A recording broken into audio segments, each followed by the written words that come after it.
लेक लाडकी या घरची होणार सून मी त्या घरची, होणार सून मी त्या घरची. थांब थांब लक्ष्मी, कुंकू लावते. माहेरची साडी सोबत माझी लाडाची, हिरवं कुंकू हिरवा चुडा, वहिनीची माया वहिनीच्या बांगड्या. माहेरची साडी, आई आहे शेतात आणि आणि कुंकवाचा टिळा, कुंकवाचा करंडा, कुंकवाचा धनी. आज कुणीतरी यावे, आज कुणीतरी यावे, आज कुणीतरी यावे. मी मी मी असं काय करतेय मी? सॉरी हा. म्हणजे काय होतं ना ते, मी माझ्या नादामध्ये आणि माझ्या तंद्रीमध्ये काय बोलीन याचा काही नेम नाही. पण अहो तुम्हाला गंमत माहितीये का, पूर्वीच्या काळी म्हणजे अगदी आत्ता परवापर्यंत मुंबई पुण्यापेक्षा सर्वात जास्त मराठी चित्रपट ग्रामीण भागामध्येच मराठी चित्रपट जास्त पाहिला जायचा. अगदी अलीकडे तो मुंबई पुण्याकडे येऊन पोहोचलेला आहे. आणि या ग्रामीण चित्रपटांच्या माध्यमातूनच मराठी चित्रपटसृष्टी जास्त सुप्रसिद्ध होत होती. त्याच्याच माध्यमातून आपल्याला सूर्यकांत चंद्रकांत, अरुण सरनाईक, काशीनाथ घाणेकर यांच्यासारखे तरणेबाण हिरोज मिळाले. आणि तुम्हाला माहिती आहे, असाच एक अत्यंत उमदा हिरो जो ग्रामीण चित्रपटांच्या माध्यमातून जास्त पॉप्युलर झाला तो म्हणजे मिलिंद गवळी. आजच्या पिढीतला एक सुपरस्टारच आणि अर्थातच ग्रामीण शहरी दोन्ही चित्रपटांमध्ये वावरणारा असा हा चेहरा. तर आज आपल्या स्टुडिओमध्ये येत आहेत अर्थातच अभिनेते मिलिंद गवळी.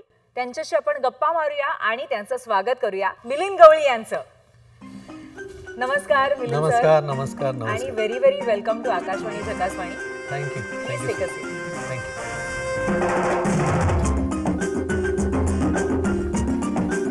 मिलिंदजी, खरं तर मी मगाशी म्हटलं तसं तुम्ही खऱ्या अर्थाने ग्रामीण चित्रपटांचा चेहरा तर आहातच, पण त्याचबरोबर इतर मराठी हिंदी चित्रपटांमधनं सिरियल्समधनं सातत्याने आमच्या भेटीला येणारे असे तुम्ही एक हिरो आहात. आणि खूप मोठी कारकीर्द आहे तुमची. मला वाटतं 85 पेक्षा जास्त चित्रपटातनं मिलिंदजींनी आतापर्यंत काम केलेलं आहे. तर आतापर्यंतचा तुमचा हा ग्रामीण चित्रपटातला प्रवास, आणि त्यामध्ये तुम्हाला असं कुठेतरी वाटतं का की शहरी पद्धतीच्या चित्रपटांकडे दुर्लक्ष झालं पुढच्या काळात? नाही, काय झालं होतं, मी ज्या वेळेला इंडस्ट्रीमध्ये आलो, म्हणजे मी रेडिओला नोकरी करत होतो. आणि त्याच्यानंतर मग मी ॲक्टिंग करण्यासाठी ज्यावेळेला या क्षेत्रात आलो तर मी कॉन्व्हेंटचा मुलगा, आणि मी जरा माझं मराठी कॉन्व्हेंटच्या मुलासारखं आहे. आणि तर मला ना मराठी इंडस्ट्रीमध्ये फारसं एक्सेप्ट करत नव्हते. आणि मी हिंदी सिरियल्सकडे बरंचसा माझा कल पण होता, हिंदी फिल्म्सकडे. आणि ज्यावेळेला मी मराठीत आल्यानंतर मला एक्सेप्ट करत नव्हते. आणि मग मी ठरवलं की एक्सेप्ट म्हणजे असं काहीतरी करायचं की 100% एक्सेप्ट. पण ग्रामीण हिरोचा स्टॅम्प बसला इतपत मला लोकांनी एक्सेप्ट केलं. बरोबर आहे. आणि that is I think very creditable. पण महत्त्वाची गोष्ट म्हणजे या तुमच्या प्रवासामध्ये ग्रामीण म्हणा शहरी म्हणा चित्रपटांमध्ये तुम्ही V.K. नाईक, महेश मांजरेकर, पितांबर काळे, त्याबरोबर गजेंद्र हिरे अशा अनेक दिग्दर्शकांबरोबर काम केलं. आणि त्याचबरोबर जुन्या पिढी व्यतिरिक्त नवीन पिढीच्या दिग्दर्शकांबरोबर पण काम केलं. इतका तुमचा मोठा प्रवास आतापर्यंत झालाय. तर या दोन पिढ्यांमध्ये काय फरक जाणवला तुम्हाला?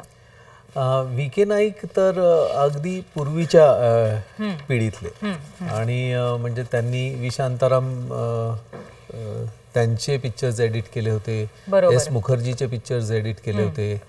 जंगली पिक्चर होता ना, तर तो सिनेमा त्यांनी एडिट केला होता आणि ते इतके परफेक्शनिस्ट होते की त्यांना एक्झॅक्टली कळायचं की मिलिंद इथून इथपर्यंत शॉट आहे, इथे तो कट होणार आहे, त्यामुळे तुझी मोमेंट इथून इथे असेल ना तिथपर्यंत थांबायचं, पुढच्या शॉटला बरोबर त्या मोमेंटपासनं, त्यामुळे कुठेही स्टॉक वेस्ट व्हायचा नाही किंवा काय नाही पाहिजे.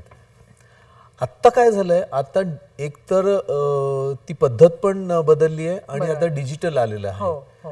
हार्ड डिस्क आहेत, लोकांकडे काही स्टॉक जात नाही किंवा काय नाही, खर्च नाही, त्यामुळे रिहर्सल्स घेतच नाही, डायरेक्ट टेक करायचा आणि मग ओके टेक आहे पण सेफ्टीसाठी आणखीन एक असं करत असे 5-6 टेक्स घ्यायचे. So people are not very clear. आत्ताच्या पिढीतल्यांचा प्रॉब्लेम काय की ती पूर्वीची पिढी बघितलीच नव्हती किंवा त्यांच्या बरोबर काम केलं नव्हतं आणि आता हेच शिकतायत बरोबर की डिजिटल फॉर्मॅटमध्ये. तर कुठेतरी ती पिढी खूप प्रोफेशनल होती असं मला वाटतं. ही खूप टॅलेंटेड आहे पण कुठेतरी मिसिंग आहे. I don't know what exactly, something is missing. पण या तुमच्या प्रवासाच्या दरम्यान तुम्ही जरी ग्रामीण चित्रपटातनं जास्त लोकांसमोर आला असलात आणि त्याच्यामधले विषय हे खूप पारंपरिक असतात असं आपण म्हटलं तरी पण आम्ही का तिसरे नावाचा एक तृतीयपंथी समाजावरती आधारित अतिशय वेगळा चित्रपट तुम्ही केलात आणि त्या चित्रपटाची चर्चा प्रचंड झाली, त्याला क्रिटिकल अक्लेम पण मिळाला. तर अचानक हा एक अतिशय वेगळ्या धाटणीचा चित्रपट करण्याचा तुमचा निर्णय तुम्ही असा जाणून बुजून घेतला होतात का सहज आला म्हणून एक प्रयत्न केला? नाही, काय होतं आपल्या इथे एक स्टॅम्प बसतो, जसं ग्रामीण हिरो किंवा ग्रामीण चित्रपट करणारा किंवा कॉमेडी आहे. बरोबर. तर मला ना ते सतत तोडायला आवडतं. म्हणजे हा टेलिव्हिजनचा ऍक्टर आहे तर मी टेलिव्हिजन सोडूनच दिलं. हा ग्रामीण हिरो आहे तर आता मी जे सिनेमे करतोय ते अगदी शहरी आहेत. आणि लकीली अलकाताईंनी, अलका कुबलांनी तो पिक्चर प्रोड्यूस केला होता आणि रमेश मोरे डिरेक्टर होते. तर त्यांचं कास्टिंग चाललं होतं. तर रमेश मोरे म्हणाले की मिलिंद गवळी याच्यासाठी सूट होईल पण बहुतेक करणार नाही तो. अलकाताई म्हणाले की आपण विचारून बघूया, विचारायला काय हरकत आहे. तर अलकाताईंचा फोन आला ना तर मला आठवतं त्या म्हणाल्या त्या मिलिंद मला माहिती आहे तू नाही करणार आहे पण मी एक चान्स घेतला. लक्ष्मीनारायण त्रिपाठी तिचा रोल आहे आणि माझ्या एका सिनेमामध्ये आम्ही का तिसरेमध्ये तर तू करशील का. आणि मी 1 सेकंड सुद्धा विचार न करता हो म्हटलं. आणि मी वाटच बघत होतो की अशा पद्धतीचा सिनेमा जो माझं इमेज तोडेल.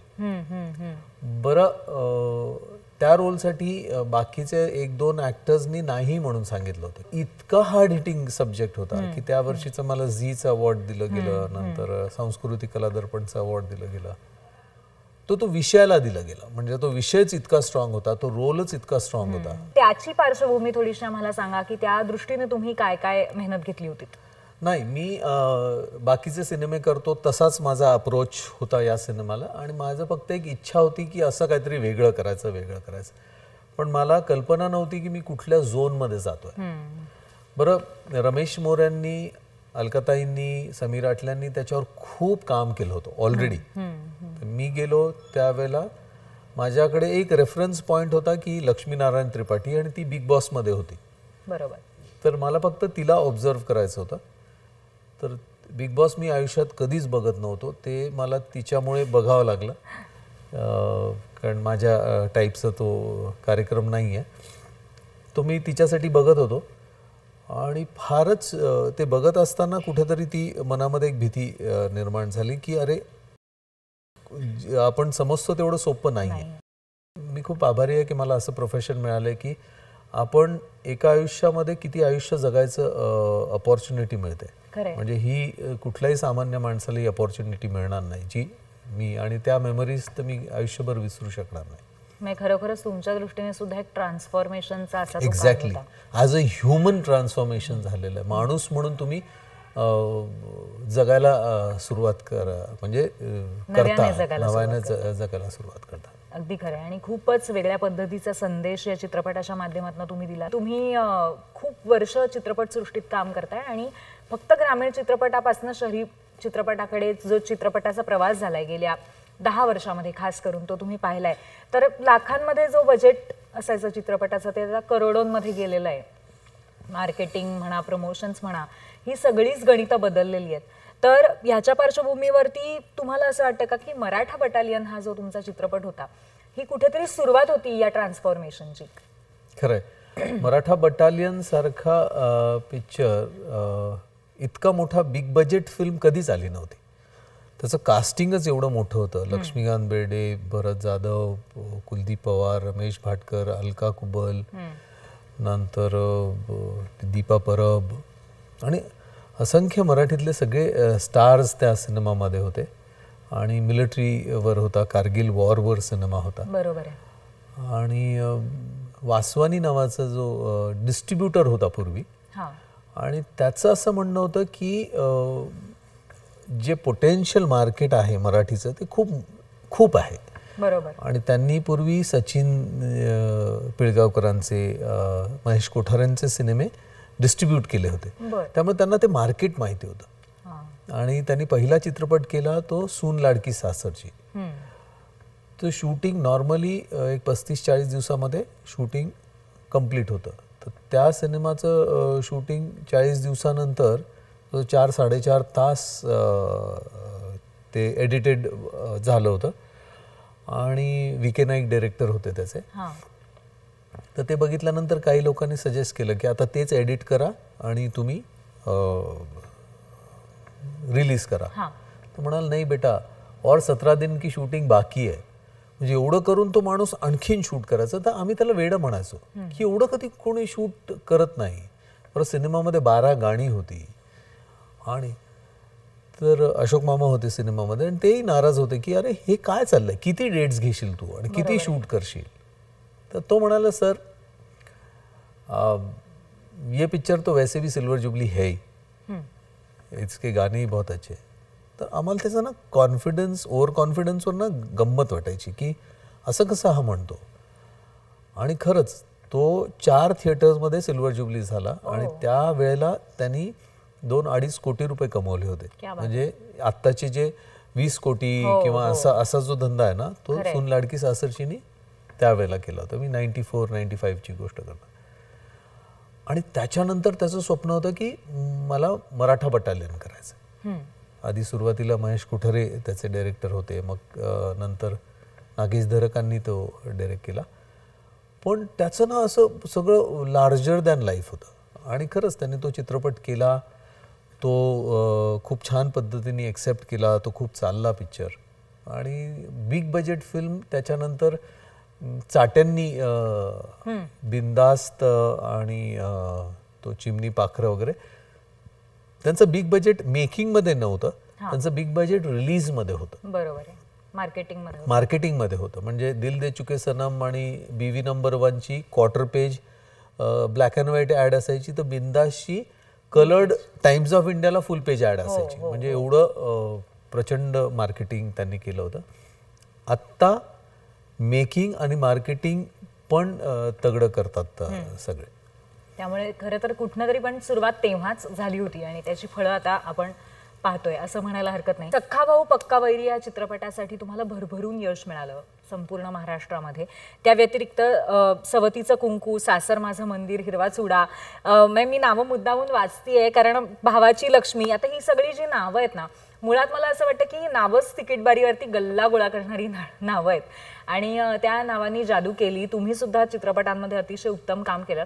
पण तुम्हाला असं वाटतं का अशा पद्धतीची नावांचा हा जो फॉर्म्युला आहे तो आजच्या काळामध्ये सुद्धा वर्क होऊ शकतो? माझे हे सिनेमे जे आहे ना, सख्खा भाऊ पक्का वैरी, आता सख्खा भाऊ पक्का वैरीचं यश म्हणजे त्याच्यातली गोष्ट जीवाला जीव देणारे भाऊ, अशोक सराफ मोठा भाऊ आणि मी धाकटा भाऊ. आणि नंतर हळूहळू त्यांच्यामध्ये जमिनीवरनं वाद होता. बरं, भावांचं एकमेकांवर खूप प्रेम आहे. कुठेतरी सदाशिव अमरापूरकर मामा असतो आणि तो काहीतरी काडी घालतो. आणि तर त्या दोघांमध्ये इतकं वैर होतं, जितकं प्रेम होतं त्याच्या टोकाचं वैर निर्माण होतं त्यांच्यामध्ये. बरं, हा सिनेमा लोकांना इतका भावला की त्याचे किस्से आहेत. त्याच्यानंतर मी हळद तुझी कुंकू माझं नावाचा चित्रपट करायला गेल्यानंतर एक माणूस ट्रॅक्टर घेऊन आला होता माझ्या शूटिंगसाठी. आणि मला बघितला म्हटलं तुम्ही आहे का? कालच आईने थोबाडीत मारली ना माझ्या. म्हटलं काय झालं? पिक्चर बघत होती, तो सख्खा भाऊ पक्का वैरी, आणि मध्येच उठली आणि मुस्कटात मारली की हे बघ बघ म्हणाले पिक्चर मध्ये काय दाखवलंय. हा हे बघ आणि भावांचं भांडण करू नका, तुम्ही सुखाने राहा असं राहा. आणि ते इतका स्ट्रॉंग मेसेज जातो सोसायटीमध्ये की मला असं वाटतं हे जे मीडियम आहे आपलं सिनेमाचं ते खूप स्ट्रॉंग मीडियम आहे. मासेस आहेत हे सगळे, आपलं मास आहेत. आपण नुसतं मुंबई पुणा हे मार्केट नाही आहे, अख्खा महाराष्ट्र जर तुम्ही बघितला तर खूप मोठा महाराष्ट्र आहे. जो शेतकरी जो आहे तो 70% पॉप्युलेशन शेतकऱ्यांचं आहे. तर त्यांच्यासाठी हे सिनेमे केलेले असतात. आता मराठा बटालियनमध्ये मी जळगावला गेलो आत्ता काही वर्ष 2 वर्षापूर्वी, तर मला तिकडे काही मुलं भेटले आणि मला म्हणाले की सर मराठा बटालियन बघितला आणि मिलिटरी जॉईन केली. क्या बात आहे. आणि इतकं भरून आलं ते की आम्ही कलाकार काम करतो, आम्हाला कल्पनाच नसते की आम्ही काम करत असताना त्या गोष्टीचा किती इम्पॅक्ट सोसायटीवर पडत असतो. म्हणून रिस्पॉन्सिबल व्हायला आवडतं की आपण खूप रिस्पॉन्सिबल राहायला पाहिजे ॲज अ कलाकार म्हणून.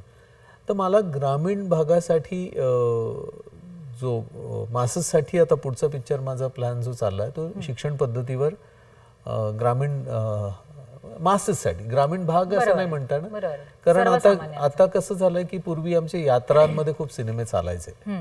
यात्रा लोक यायचे, बैलगाडीने यायचे, 2-2 किलोमीटर लांबपर्यंत बैलगाड्या पार्क करायच्या आणि मग ते यात्रेला थांबायचे. रात्रभर तिथे सगळं दर्शन वगैरे घेऊन सिनेमे बघायचे, शॉपिंग करायचं, सगळं बाजार करायचं आणि मग जायचं. आता काय झालं, आता ट्रान्सपोर्ट वाढले, लोकांकडे मोटरसायकल आहेत, जीप आहे, गाड्यांनी येतात, दर्शन घेतात, निघून जातात, थांबत नाहीत त्या थंडीमध्ये. तर लोकांकडे आता खूप साधनं झालेली आहेत. बरं, मल्टिप्लेक्स जवळजवळ खेड्यापर्यंत पोहोचलेला आहे. म्हणजे पूर्वी कोल्हापूरला आहे, त्यामुळे काय खेडेगावातनं लोक एक 7-8 किलोमीटर सहज जातात किंवा अर्धा पाऊण तास ट्रॅव्हल करून शहरांमध्ये पोहोचून मल्टिप्लेक्सला सिनेमे बघतात. त्यामुळे ग्रामीण थिएटर्सचं किंवा यात्रेचं थोडंसं डाऊनफॉल सुरू झालं होतं गेल्या 5 वर्षामध्ये. पण तुम्ही जरी म्हणत असलात की हे तुम्हाला अतिशय जवळचं आहे, तरी पण तुम्ही मल्याळम चित्रपटामध्ये सुद्धा काम केलेलं आहे. आर्यन नावाच्या चित्रपटात मिलिंदजींनी काम केलेलं आहे आणि तो सुद्धा एक वेगळा चित्रपट होता. तुम्हाला मुळात ही भाषा येते का? नाही, अजिबात येत नाही. पण माझा रोल पण असा होता की मी शहरातला, मुंबई शहरातला आहे आणि केरलाची मुलगी आहे मोनिशा उन्नी, तिने तो रोल केला होता. मोनिशा उन्नीला नॅशनल अवॉर्ड मिळालं होतं नगचिदंगण नावाच्या पिक्चरसाठी. आणि अनफॉर्च्युनेटली दुर्दैवाने तिचा ॲक्सिडेंट झाला बँगलोरला आणि शी इज नो मोर. अरे बापरे. प्रियदर्शनने डिरेक्ट केला होता पिक्चर आणि मोहनलाल प्रोड्युसर होते त्याचे. तर मला वक्त से पहले नावाचा एक चित्रपट मी केला होता गोविंद सरैयांचा. गोविंद सरैया म्हणजे ज्यांनी सरस्वती चंद्र काढला होता, मैं तो भूल गई, बाबुल का देश, नंतर कुठलं चंदन सा बदन, बरोबर, फूल तुम्हें भेजा है खत में, हे सगळी हिट गाणी. त्याचे डिरेक्टर गोविंद सरैया, त्यांचं पिक्चर मी केलं होतं वक्त से पहले. आणि करिअरच्या सुरुवातीलाच अशा दिग्गज डिरेक्टरांबरोबर काम करायला मिळालं होतं. तो चित्रपट बघून प्रियदर्शननी मला आर्यनमध्ये घेतलं आणि आर्यनमध्ये थोडं कॉरची स्वल्पम असं मल्याळम भाषा बोललोय मी त्याच्यात. ती मोनिशाच शिकवायची आणि मी ते सगळं तोंडपाठ करून बोलायचो. सिरियल्स मध्ये सुद्धा तुमचा एक वेगळा प्रवास आहे. गहिरे पाणी, अथांग, हसा चकट, ऊन पाऊस यासारख्या असंख्य सिरियल्स मधनं तुम्ही कामं केलीत आणि त्याच्यामध्ये सुद्धा विनोदी म्हणू नका किंवा पारिवारिक म्हणू नका किंवा सस्पेन्स म्हणू नका, ह्याचे असे वेगवेगळे रंग होते. तर तो प्रवास तुमच्यासाठी कसा होता? सिरियलचं आधी मला सिरियल्समध्ये काम करायचं नव्हतं. म्हणजे अजूनही मला बिग स्क्रीनचं फॅसिनेशन आहे. मला असं थिएटरमध्ये बसून अंधार करतात आणि मग त्या मोठ्या पडद्यावर येतो आणि मग घोड्यावर येतो आणि मग बंदूक घेऊन येतो आणि कुठेतरी हिमालयात जातो आणि असं आउटडोर आहे, गाणी आहेत, फाईट्स आहेत, इमोशन्स. तर त्याचं फॅसिनेशन लहानपणापासून होतं. टेलिव्हिजनचं काय झालं होतं की मी रेडिओला नोकरी करत होतो, दूरदर्शनला मी अप्रूव्ड आर्टिस्ट होतो. दूरदर्शनची पहिली एक टेलिफिल्म केली होती टूटते रिश्ते नावाची. त्यामुळे हे फॅसिनेट करत होतं मला. टेलिव्हिजन फॅसिनेट करत होतं आणि टेलिव्हिजनला मी ज्यावेळेला कॅम्पस नावाच्या सिरियलमध्ये आलो, यांनी आपले डिरेक्टर आहेत ते आता वारले, संजीव भट्टाचार्य, ते खूप उत्कृष्ट असे डिरेक्टर होते. तर त्यांच्या सिरियलमध्ये मी आलो आणि ती कॅम्पस सिरियल खूप पॉप्युलर झाली. ती पॉप्युलर झाल्यामुळे एक नेगेटिव्ह रोल केला होता मी त्या कॅम्पसमध्ये. त्याच्यामुळे मला परिवर्तन नावाची एक सिरियल मिळाली, जी खूप बिग बजेट फिल्म होती. म्हणजे 7 स्टार हॉटेल गोव्याला आम्ही त्याचं शूटिंग करायचो. सिद्धार्थ दे गोवामध्ये त्याचं शूटिंग व्हायचं आणि त्याच्यात मी मेन विलन होतो. मग मी म्हटल्याप्रमाणे की स्टॅम्प मारतात, आपले इंडस्ट्रीवाले स्टॅम्प मारतात. मला जवळजवळ 1,500 एपिसोड्स मी विलनचे केले. बालाजीचे मी 12 सिरियल्स केल्या, त्या 12 पैकी 9 सिरियल्स मी मेन नेगेटिव्ह कॅरेक्टर्स केले. तर ती इमेजेस तोडायची होती मला की बरं टेलिव्हिजनला ना काय व्हायचं की करत असताना मी नाटकातनं कामं केली, टेलिव्हिजनवर केलं आणि फिल्ममध्ये केलं. तर मला ना तिघांचे ड्रॉबॅक्स आणि प्लस पॉईंट्स माहिती होते. नाटकातली जी वेगळी मजा आहे की तुम्हाला रिॲक्शन ताबडतोब मिळतं, ऑडियन्सचं तिथल्या तिथे मिळतं. बरं, पण थिएटरला काय होतं, तुम्हाला ना शेवटच्या रांगेत बसलेल्या त्याच्यापर्यंत प्रोजेक्ट करायला लागायचं. बरोबर. त्यामुळे तुम्हाला प्रोजेक्शन पाहिजे तुमच्या भाषेमध्ये, तुमच्या आवाजामध्ये. ते एक शेवटच्या रांगेपर्यंत पोचेल असे लाऊड करायलाच लागतं. टेलिव्हिजनचं काय होतं की टेलिव्हिजन करत असताना मी थोडं नॅचरल ॲक्टिंग करायचा प्रयत्न केला. मला संजीव भट्टाचार्य म्हणाला की मिलिंद, ये टेलीविजन है, ये फिल्म नहीं है. यहाँ पे लोग बैठते हैं तो कोई चाय पी रहा है, कोई फ़ोन पे बात कर रहा है, कोई खाना पका रहा है. इंटरेस्ट मतलब कंसंट्रेशन उनका 40-50% कहीं और है और वो चल रहा है. यहाँ अगर तू लाउड एक्टिंग करेगा ना तो तू बहुत पॉप्युलर होगा. आणि मी निगेटिव्ह करतच होतो आणि निगेटिव्ह मध्ये मी आणखीन लाऊड करायचा प्रयत्न केला. तो काय म्हणतो की तू ज्या वेळेला लाऊड करतो आणि कोण फोनवर बोलत असेल ना की तू लाऊड करताना ना त्याचं कॉन्सन्ट्रेशन जातं तिथे आणि तो म्हणतो 1 मिनिट मी नंतर फोन करतो, काहीतरी चाललंय तिथे. मग एकता कपूरच्या सिरियल आल्या. त्या एकता कपूरच्या सिरियल मध्ये तिने ती मेकिंग स्टाईलच त्यांनी असं झंग झंग झंग असं जे पद्धतीचं जे शूट करायची जी पद्धत होती ना, का तर टेलिव्हिजनची एक ती स्टाईल आहे. आणि सिनेमा कादंबरीसारखा आहे. सिनेमाला तुम्हाला लाऊड करायची गरज नाही, कारण तो कॅमेरा तुमच्या अगदी जवळ येतो, तुम्हाला इमोट करायला लागतं. बरोबर आहे. आणि तो खूप लार्जर दॅन लाईफ आहे. त्याच्यासाठी तुम्हाला वेळ काढावा लागतो, त्याच्यासाठी तुम्हाला पैसे खर्च करावे लागतात, कॉन्सन्ट्रेशन सगळं त्या सिनेमामध्ये जातं, थिएटरमध्ये. तर त्याचे एक वेगळे प्लस पॉईंट्स आहेत. तर टेलिव्हिजनची एक वेगळी मजा होती. सिनेमा फॅसिनेट करत होता तर सिनेमा, तर टेलिव्हिजन करता करता सिनेमाकडेच जायचं होतं. तर दरम्यानच्या काळामध्ये तुम्ही काही टेलिफिल्म, शॉर्ट फिल्म सुद्धा केल्या, तर त्याबद्दल मला थोडंसं सांगा. ॲज अन ॲक्टर कोणीतरी स्क्रिप्ट लिहिलेलं आहे आणि कुठला तरी डिरेक्टर असतो, तो तुम्हाला सांगत असतो की अशा अशा पद्धतीने तुम्ही काम करायचं. ॲक्टरला फार सेन असतो कुठल्याच बाबतीत. आणि इतकं सगळं करत असताना कुठेतरी असं वाटायचं की अरे हा विषय यायला पाहिजे, तो विषय यायला पाहिजे, पण तो आपल्याला जर कोणी देत नसेल तर मग आपणच करायचं. बरं, हे रिस्क होतं त्याचा सिनेमा करणं.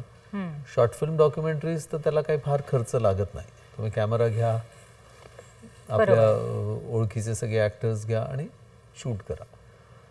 तर डिड यू नोटीस नावाची जी शॉर्ट फिल्म होती, त्याला हॉनोलुलू फिल्म फेस्टिवलमध्ये अवॉर्ड मिळाला. ती कावळ्यावर होती. बर.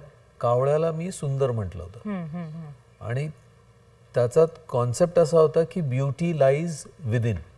तो थॉट खूप छान होता आणि तो थॉट मांडायचा प्रयत्न केला. नंतर त्याच्यानंतर मी आणखीन एक शॉर्ट फिल्म केली होती जोगतीण.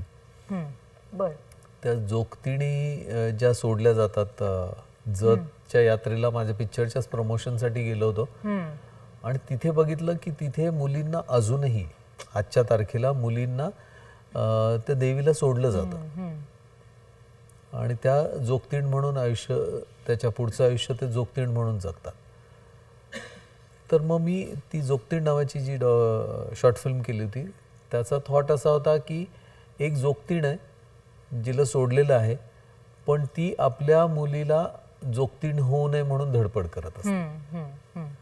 पण हळूहळू अभिनय करता करता तुम्ही निर्मिती क्षेत्रातही उतरलात आणि आता दिग्दर्शनाकडेही वळताय. तर असं तुम्हाला मुळात निर्मिती दिग्दर्शन हे का करावं असं वाटलं? ॲज अन ॲक्टर ना, मी कधीही कुठल्या डिरेक्टरला सांगितलं नाही की असं डिरेक्शन कर किंवा असे शॉर्ट्स घे की गोष्ट अशी मांड, असं कधीच सांगितलं नाही. जे त्याचं विजन होतं त्या विजन फुलफिल करायचा प्रयत्न केला. व प्रोड्यूस करताना काही वेळेला काय होतं, डिरेक्टर आणि प्रोड्युसरांचा वाद व्हायचा की अरे ही रिक्वायरमेंट पाहिजे, ती अवेलेबल होत नाही. बरं मला मोठा बंगला दाखवायचा आहे तर त्यांनी कुठेतरी छोटासा बंगला घेतलेला आहे आणि ते कुठेतरी प्रोड्युसर आणि डिरेक्टरांचे याच्यामध्ये, आणि मी ते ऑब्झर्व करत होतो ॲज अन ॲक्टर. बरं सिनेमा हे मला फॅसिनेट करतच होतं आणि अजूनही करतंय आणि ते करत राहणार शेवटपर्यंत. सिनेमा हे असं माध्यम आहे की I was born for that. आणि म्हणून अथांगची जेव्हा कथा मी ऐकली, अथांगचा जो फॉर्मॅट ऐकला, नॉन लिनियर पद्धतीचा त्याचा स्क्रीन प्ले आहे की आत्तापर्यंत मराठीत कधी आलेला नाही, तर माझी खूप इच्छा झाली की अरे आपण हा चित्रपट करावा. मग हळूहळू प्रयत्न करून आमचे एक मित्र आहेत चंद्रू तिलवानी म्हणून, तर ते माझ्याबरोबर को प्रोड्युसर म्हणून आले. मग डिरेक्शन म्हणून मी शोधत होतो की कोण डिरेक्टर याला जस्टिस देऊ शकेल.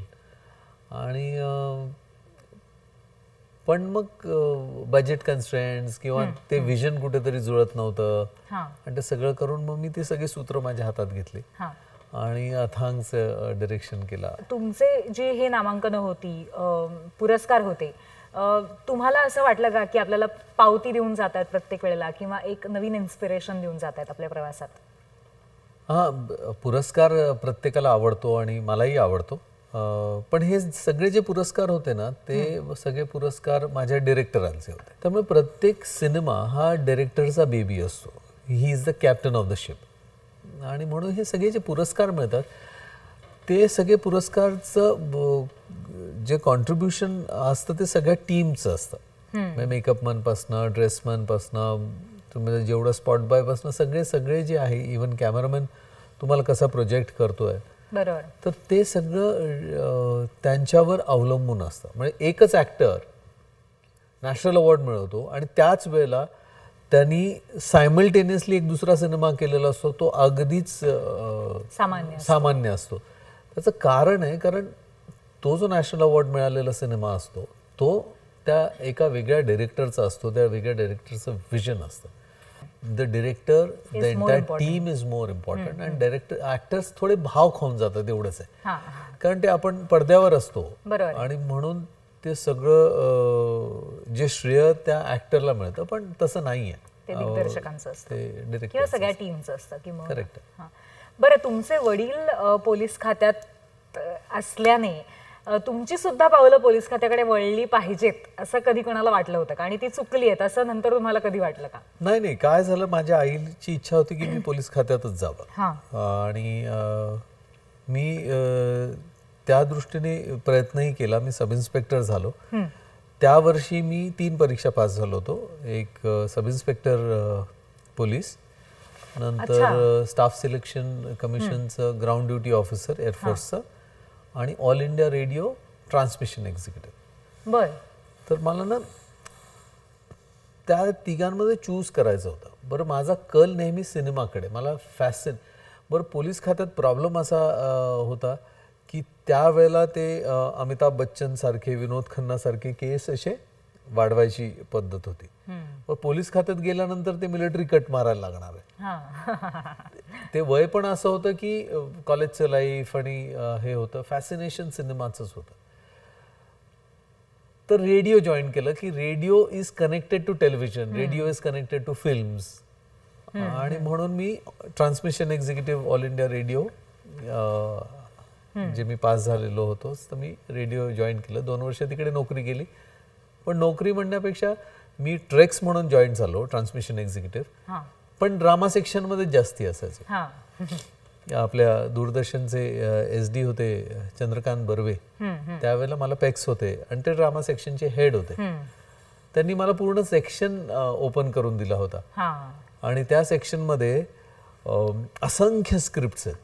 आणि त्या अप्रूव्ड आर्टिस्ट मध्ये त्यावेळेला यशवंत दत्त, नंतर Ashok Saraf, A grade artist मध्ये किती मोठमोठे आर्टिस्ट होते. तर मला ना त्यावेळेला अपॉर्च्युनिटी मिळाली होती की ते स्क्रिप्ट्स वाचायचे आणि मग एक नाटक प्रोड्यूस करायचं आणि मग सगळ्या आर्टिस्टला बोलवायचं आणि ते नाटक रेकॉर्ड करायचं. तर ते एक वेगळं विश्व होतं. पण मी म्हटलं की ते रेडिओचं किंवा नुसतं व्हॉइसचं विश्व होतं आणि मला त्याच्याही पलीकडे जायचं होतं. मला सिनेमामध्ये जायचं होतं. त्यामुळे मी रेडिओ सोडून सिनेमाकडे तुम्ही आलात. पण त्याच्या आधी म्हणजे तुमच्या शालेय आणि महाविद्यालयीन शिक्षणाच्या प्रवासामध्ये तुम्ही खूप वेगवेगळ्या ठिकाणी म्हणजे खूप कॉलेजेस आणि शाळा वगैरे बदललेल्या दिसत आहेत. तर त्याच्या मागे कारण काय होतं? बरेच प्रवास आहे त्याच्यातही एक वेगळा. हो, शाळा एकच होती. म्हणजे आधी 5वी पर्यंत फातिमा हायस्कूल होती, त्याच्यानंतर शारदाश्रम होती. कारण वडिलांच्या बदल्या होत होत्या पोलीस खात्यात असल्यामुळे. बरोबर. तर ती शाळा. पण कॉलेज मध्ये काय होतं, मी क्रिकेट खेळायचो. तर क्रिकेट खेळत असताना 10वीच्या परीक्षेच्या 1 आठवडा आधी आम्ही मॅच खेळत होतो हरीश शिल्डची. पण शारदाश्रम म्हणजे तेंडुलकरची शाळा, यू नो. त्यामुळे अभ्यासापेक्षा क्रिकेटला खूप महत्त्व आहे त्या शाळेमध्ये, and which is very good. तर त्याच्यामुळे आम्ही खूप शिकलो. बरं, मार्क काही फारसे मिळणार नव्हतेच. 10वीला फार अगदी कमी मार्क मिळाले. त्यामुळे कुठलं कॉलेज आधी आम्हाला जायचं होतं, सेंट झेवियर्स कॉलेज, आणि इकडे तिकडे असं स्वप्न बघितली होती की आपण कुठल्या तरी मोठ्या कॉलेजमध्ये जाऊया. पण तसं काही मिळालेलं नाही.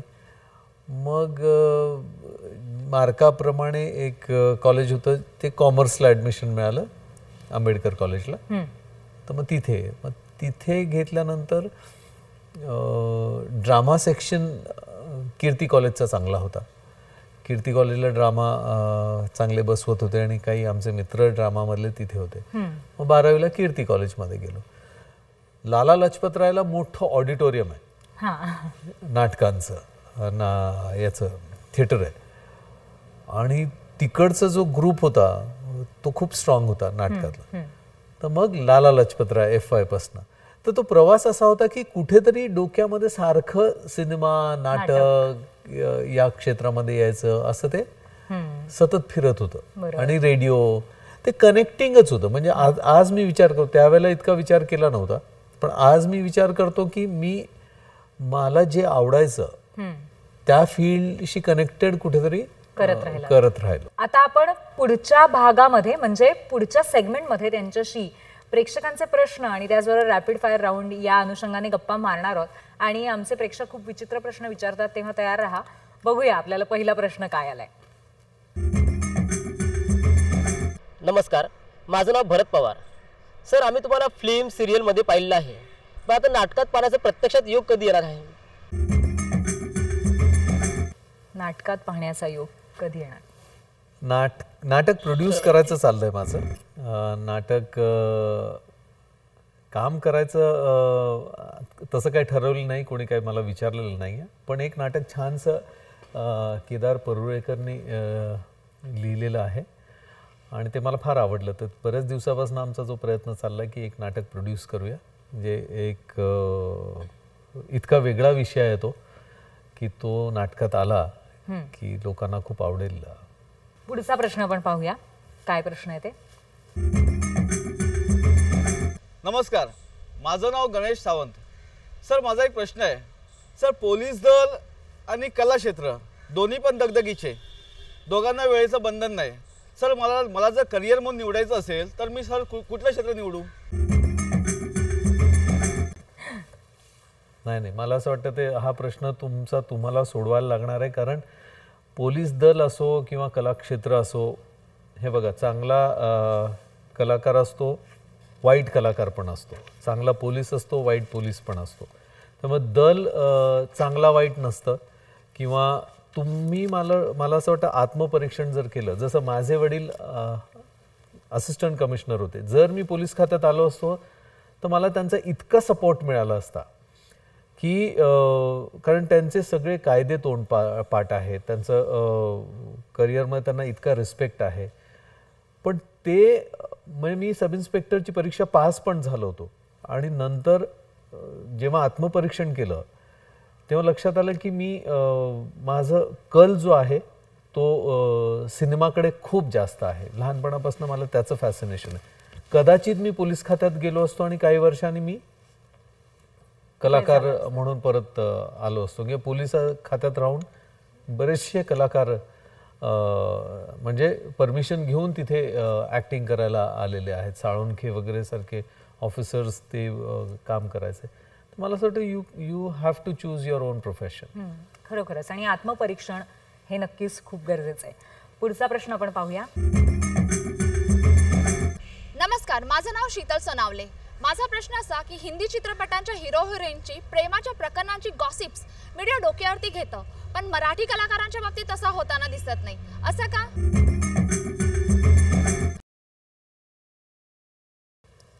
अच्छा, गॉसिप्स डोक्यावर घेतात आणि मराठी कलाकारांच्या बाबतीत घेत नाहीत.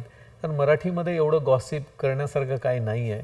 आपल्या खूप चांगल्या फॅमिलीतल्या लोक या इंडस्ट्रीमध्ये आहेत. अजून मराठीमध्ये संस्कृती आहे. जे कलाकार एकत्र काम करतात त्यांचं रिलेशन एकमेकांशी खूप चांगलं होतं, फॅमिली बॉन्डिंगसारखं होतं. आणि हिंदीमध्ये थोडंसं कल्चर डिफरन्स आहे. ती हिंदी जरा वेस्टर्न कल्चरकडे झुकलेलं आहे, त्यामुळे वेस्टर्न लाईफस्टाईल त्यांची झालेली आहे. आणि मराठीमध्ये जे कलाकार आहेत ते खूपच आपल्या संस्कृतीला धरून, इंडियन कल्चरला धरून जगत आहेत. त्यामुळे असं फार फालतूगिरी मराठीमध्ये नाही आहे. पुढचा प्रश्न आपण पाहूया. नमस्कार, माझं नाव सागर विजय भोसले. सर, ग्रामीण चित्रपट आणि शहरी चित्रपट म्हणजे नेमकं काय हो? आणि असा हा भेदभाव करणे योग्य आहे का? नाही, भेदभाव योग्य जरी नसेल तरी त्यात फरक खूप आहे. ग्रामीण चित्रपट आणि शहरी चित्रपटांमध्ये शहरी मल्टिप्लेक्सचा चित्रपट आहे आणि मी दोन्ही चित्रपटांमधनं कामं केली आहेत. ग्रामीण चित्रपटांना एक संस्कृतीचं भान ठेवणं खूप गरजेचं आहे. ग्रामीण चित्रपट हा आई वडिलांबरोबर आणि आपल्या घरातल्यांबरोबर बघताना कुठेही अनकम्फर्टेबल फील होत नाही, तर तो अख्खं कुटुंब एकत्र बघू शकतं. पण काही जे मल्टिप्लेक्सचे सिनेमे आहेत, जे शहरी सिनेमे आहेत, ते सिनेमे तेवढे हे नाही आहेत. म्हणजे आता सर्रास स्मोचिंग वगैरे मराठी चित्रपटांमध्ये पण यायला लागलेलं आहे. तर तशा पद्धतीचे सिनेमे ग्रामीण भागात चालतच नाहीत. म्हणजे मी आता असंख्य ग्रामीण सिनेमे केलेले आहेत आणि ग्रामीण सिनेमा करताना तो भान ठेवावा लागतो. म्हणजे आम्ही एक चित्रपट केला होता, आरा राबा आता तरी थांबा नावाचा चित्रपट होता. तो विषय लोकांनी फारसा एक्सेप्ट केला नाही. तर अजूनही ग्रामीण भागामध्ये सेन्सिटिव्हिटी आहे आणि शहरातल्या सिनेमामध्ये ती सेन्सिटिव्हिटी खूप कमी आहे. मग ते बरोबर आहे चुकीचं असं मी म्हणत नाही आहे, पण खूप फरक आहे. खरं आहे, पण आमचे प्रेक्षक कधी काय प्रश्न विचारतील याचा काही नेम नसतो. त्यांचं एक वेगळं तंत्र असतं आणि त्यांनी तुम्हाला खूप वेगवेगळे प्रश्न विचारले. तर रॅपिड फायर राऊंड सुरू करूया आपण. करूया. पहिला प्रश्न आहे, मराठा बटालियन का सख्खा भाऊ पक्का वैरी? मराठा बटालियन. ओके. पुढचा प्रश्न आहे, गजेंद्र अहिरे की महेश मांजरेकर? दोघी. दोघंही तुम्हाला तितकेच महत्वाचे वाटतात. बरं, पुढचा प्रश्न आहे, ऍक्टर का पोलीस इन्स्पेक्टर? Police inspector. हे तुम्ही उलट उत्तर देताय. मी ऍक्टर असलो तरी पोलिसांबद्दल माझा खूप आदर आहे त्याच्यामुळे आणि त्यामुळे पोलीस इन्स्पेक्टर बर बर. मी होऊ शकत नाही चांगला पोलीस ऑफिसर, ते माझं इनकेपेबिलिटी आहे माझी ती. बर.